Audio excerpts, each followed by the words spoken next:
on Scone, the same by book, or simply overroofing the whole thing that you get Good job. All right. Good job, Drew. That was fantastic. So proud of him, man. Speech is getting so much better. And he listens to everything. So, in case you missed it, that's what's up, everybody. Good morning. Welcome to a Thursday edition of Morning Scone, presented by Brock, the Baton Rouge Orthopedic Clinic, Hudco Roofing, HudcoRoofing.com. Do business with someone you know. Hudco Roofing, HudcoRoofing.com. Restored Motions was there yesterday. Great session with Crystal Poche. If you missed Scone and Tea last night, my session with Crystal was 9 to 10:30. As I was leaving, the next victim was T-Bob Abear. So T-Bob saw Crystal yesterday, and if you go listen to Scone and Tea from last night, he raved about it. And ProChargeEV, ProChargeEV.com. So my apologies. We're a little late getting started here in Transit Edition. I had a radio interview with Miller and Moulton. Guys do a great job on radio down in South Florida. They're actually syndicated throughout I think they call it the Florida Sports Radio Network, something like that. But Florida Radio, anyway. They're in several stations throughout like the Tampa St. Pete area and Fort Myers and a lot of, anyway. So appreciate those guys for having me on, and they wanted to have me on to talk about Dale Brown Court. So I'm not going to go down that road again. I'm not going to, y'all, I've spoken my piece. Y'all know what my feelings are. But the thing I'll say is consider that a radio station in Florida had me on to talk about the controversy around the naming of a court at LSU. So the attempt to, in a clandestine way, push through a renaming of the court is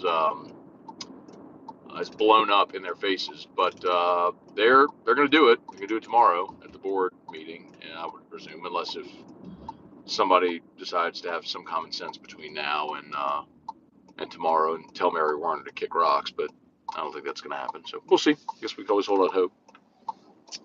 Anyway, let's see. Yeah, so that's why I run a little bit late here. So we'll do this in transit.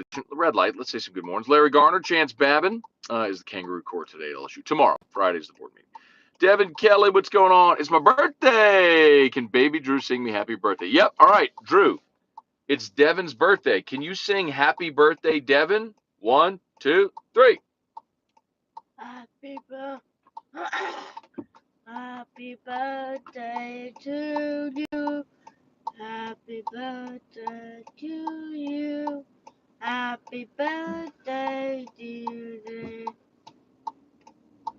What's your name? Devin.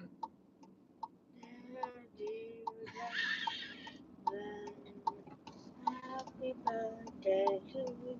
Good job. All right. He got a little tripped up on the name, but we got it. We got it in there. Happy birthday, dude. Hope it's a great one for you. Man, make it a great one. Beautiful day this morning, too. My goodness. Weather's beautiful today. Clear skies. Sunny. Cool. Not too cold. Not too hot. Just about right, man. Anyway.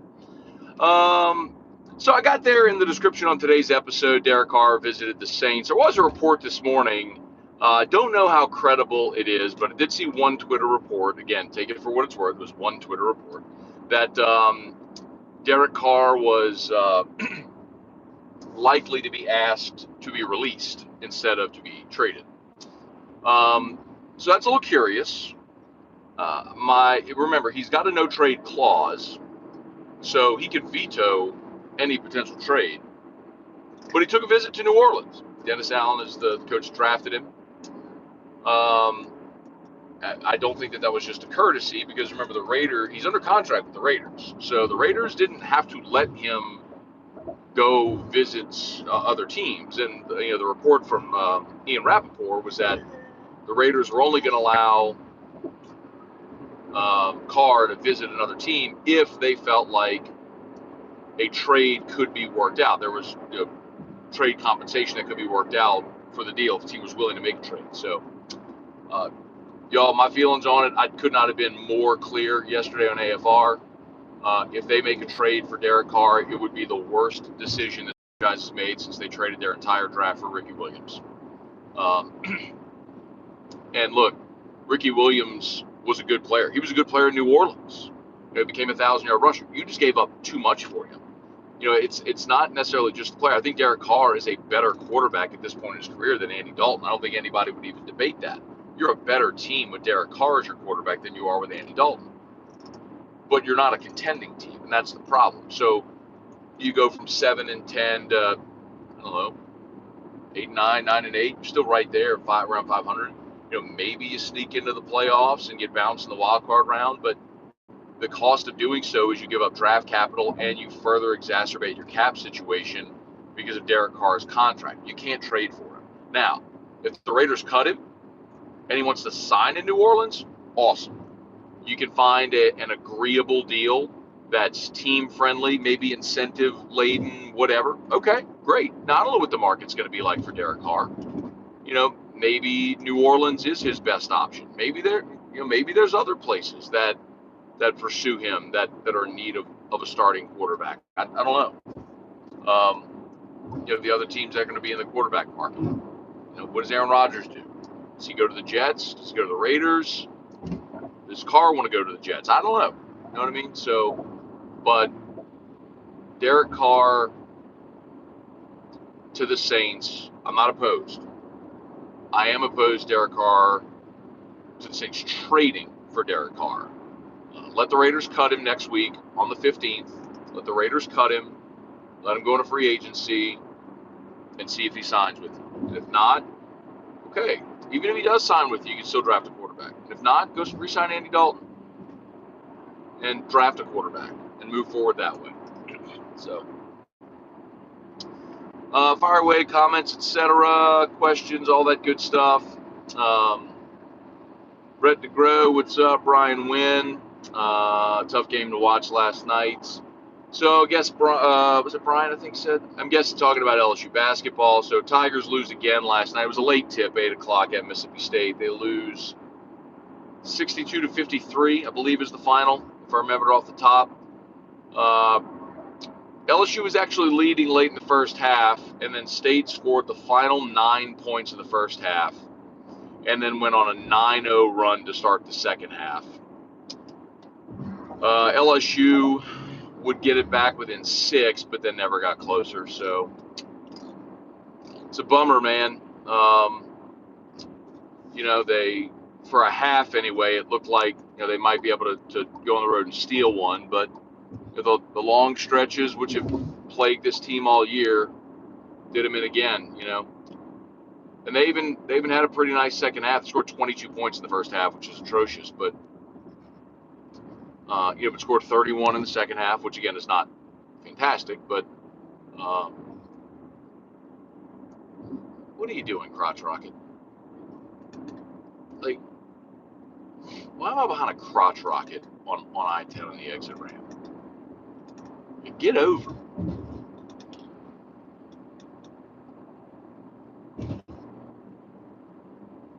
Anyway, I'm so used to seeing these crotch rockets go 100 miles an hour, 120 down the interstate. To see this dude just putting along. It's like Lloyd Christmas and Harry Dunn over here. Killer boots, man. Anyway. So, so Tigers lose again. That's 11 straight now. 10 in a row in conference, of course, because you had the SEC Big 12 Challenge loss. So, keep searching for that win, man. Let's see, they're getting to a point where they might be able to snag it next week. All right, let's see. Red light, good. Here we go. H-Town Creole, what's good? Dale Broussard, Jingle Bells, Edwards needs to go away. Nothing better to do, right? Our infrastructure stinks. Our schools and education stink. Our crime is out of control. Obesity, all the things plaguing the state. And the governor's having covert meetings at the governor's mansion about naming a court. What a jackass. Zandale Moore, Chris P, what's going on? Gregory Carter, can we skip the season if we trade for Carr? No? That's sort of the Spurge, what's up? Chris P, what's good? Jared Weems, good morning. Eric Wilderotter, rather take the risk on drafting quarterback at 3 and 14, just signing up for mediocrity with Carr. Here's the thing, and this I think answers the previous question too about Derek Carr. I think you're better in 2023 with Derek Carr. You're a better football team with Derek Carr, but you're not a contending team. But so here's sort of the tricky catch 22. Excuse me. Dennis Allen has to win, because if Dennis Allen doesn't win, he could be fired. So while, excuse me, for the betterment of the franchise, the more prudent thing to do is say, you know what, we're not going to sign another bad contract. We're going to try to get our cap situation in order. We're going to use these draft picks.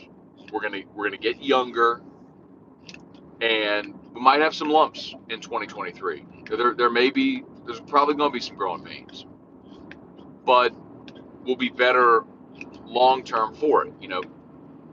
Get young, build through the draft again, maybe draft what you hope will be your franchise quarterback. Anyway, the problem is if you use that strategy and you go 3 and 14, they might fire Dennis Allen. So Dennis Allen don't want to do that. Dennis Allen wants to win games. But the problem with that is if you just go, if you make bad financial and asset decisions to win this year, where you have a low ceiling, but so you win 9 games, you're not any better off, and all you've done is further exacerbate your cap problems, and you've pushed the inevitability of a rebuild down, to further years. So that's a tough spot, man. I think the only real solution there is if Mrs. Benson and Mickey Loomis tell Dennis Allen, look, we're not going to fire you after this year. Nah, I wouldn't like to hear that, but we need to get younger and need to see progress with young people. Like that is, that's interesting. That's an approach that could pay off. Look at the Eagles, man. The Eagles are a great example. The team is about to play in the Super Bowl on Sunday. 3 years ago, the Eagles were 4-11-1, if I'm not mistaken, right? They got Nate Sudfeld playing a game late in the season. They were a mess. They drafted Jalen Hurts. Carson Wentz was on his way out. You took this $50 million dead cap money hit to get rid of Carson Wentz and move on. And you committed to Jalen Hurts, and it started off not great for him that rookie year in 2020. But you built through the draft. You made good personnel decisions. You made the right hire in Nick Sirianni, and now you're the deepest, best team in the NFL right now. So, that's a pretty good lesson, man. They took a quarterback in round 2 and they hit on him, right? They hit on him with Jalen Hurts, and they took a gigantic dead cap hit with Carson Wentz, the biggest in NFL history.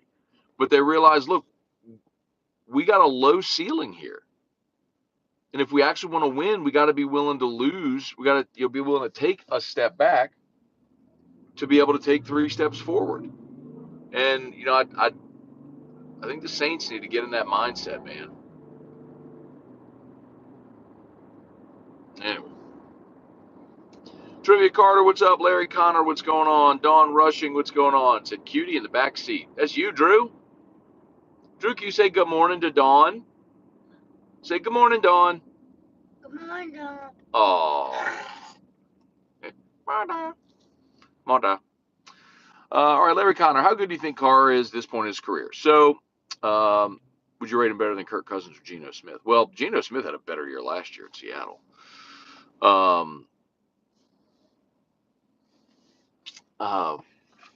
Cousins, I think, Nope. it's right system, probably similar. I mean, maybe Cousins a tick above, but I don't think those are guys that are championship caliber quarterbacks. I mean, I think you've got your elite few when you talk about Mahomes, Burrow, Allen. I think Justin Herbert is creeping into that conversation. Certainly has the elite ability. Can he win at an elite level? We'll see. Um, I think if Jalen Hurts proves he can replicate the success he had this year, he starts to get into that conversation. Maybe be a Super Bowl champion after this weekend. You know, um, so you got those elite quarterbacks, and you got like your next tier of guys that are really good. So I mean, Russell Wilson, I think, is right there. I mean, Russ had a bad year, but I still think there's enough left there for Russ. Of course, Lamar Jackson's won an MVP. He's got to be right there in that next tier. We'll see what some young guys develop into, guys like Justin Fields. But I think that next tier is where you talk about guys that are established starters that have put up a lot of stats and have never really won at the highest level. That's where you start talking about your Cousins, your Carr, guys like that. And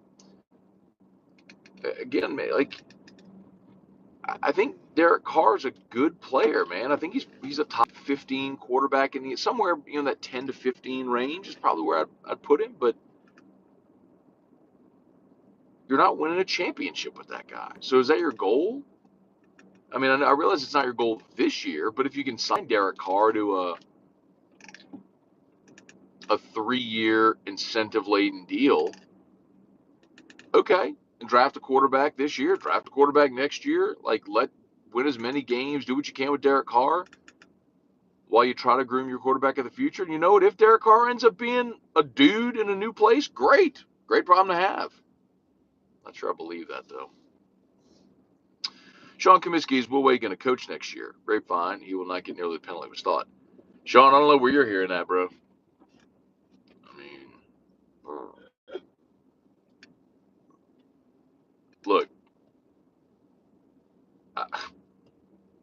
I mean, I don't mind saying this. There's going to be at least one job open in the SEC, and there's a groundswell of people that want to hire Will Wade for that job. And I'm here to tell you, the feeling there is he ain't going to be able to be hired. Sean, I mean, you said grapevine. I don't know what grapevine you're listening to, dog. We ain't talking about the same grapevine. Anyway, hang on one second. Y'all get to look at the ceiling for a second while Drew gets out the car. All right, bud. Hi. Well, that was sweet. I know. Ready? Big stretch, bud. Wow.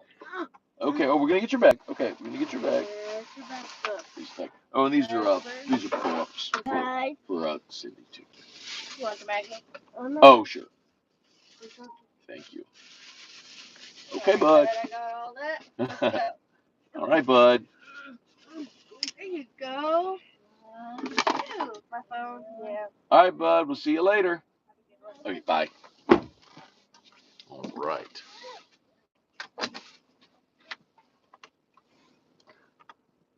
Carpool at a school with 50 kids is pretty easy. Just pull right up and get out of the car. All right. Any more? We might be just about done. I'm heading over to go do Sean Comiskey, Rex. Believe he can make a jump in the higher tier. Believe in the Raiders.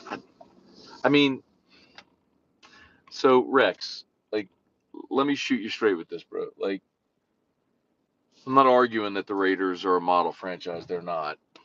But he had an offensive-minded head coach there in Josh McDaniels. He had Josh Jacobs as his running back, and he had They went and got Devontae Adams for him, like his college teammate, best friend, all that stuff. And they stunk. Bro,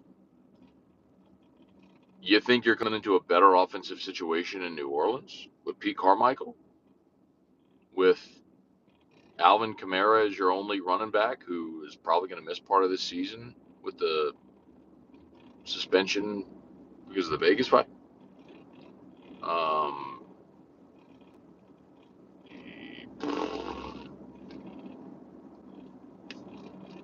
mean, Michael Thomas going to be gone. Jarvis going to be gone. You got Olave coming back. And what are we talking about, bro? Nah, man. We're just going to have to disagree on that one, fam.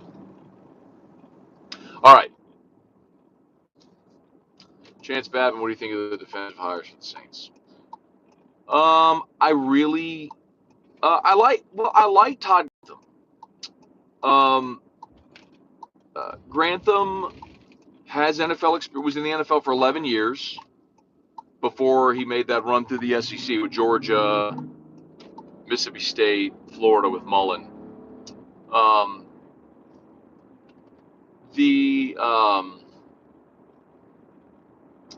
And the Saints' defensive line last year took a huge step back. Cam Jordan's aging. You got nothing out of Davenport and Peyton Turner. I think Davenport had half a sack last year. You got you use first-round picks on those guys. Now, I mean, Davenport may not even be back. We'll see if someone pays him a ridiculous amount of money. They may, but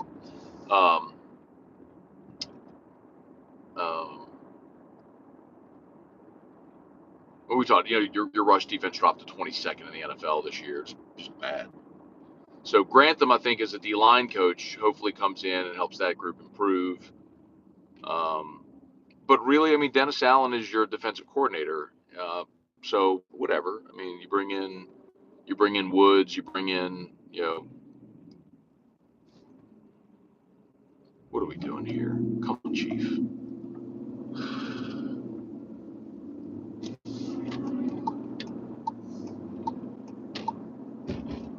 Listening to the show and keeping up with traffic. What's your excuse? Moron. Anyway. All right. Yeah, so defensive staff hires are fine, but I mean, you were 5th in the NFL in total defense this year, so that ain't your problem. I need to find ways to improve on offense. All right, as always, shout out to Brock, y'all. Baton Rouge Orthopedic Clinic, right there on Bluebonnet, inside of the Surgical Specialty Center. You need an orthopedist, go to Brock. Hudco Roofing, HudcoRoofing.com. There's that awful rain yesterday, man. I hope everybody over in Tangi did okay. I saw we're finishing AFR and bad weather all down that I-12 corridor. So hope everybody made it through that okay. If you do have roof damage, you got issues, give us a shout. Hudco Roofing, HudcoRoofing.com. Happy to help. HudcoRoofing.com. Restored Motions, RestoredMotions.com. Book a session with Crystal Poche. Again, if you missed Scone and T yesterday, scroll near the end of the show, maybe like 40 minutes in or so. T-Bob was talking about his session yesterday with Crystal, raved about her. RestoredMotions.com and ProCharge EV, ProChargeEV.com. All right, y'all, have an awesome day. Smash that like button if you haven't done so yet, and we'll catch you on the flip side. AFR3, peace.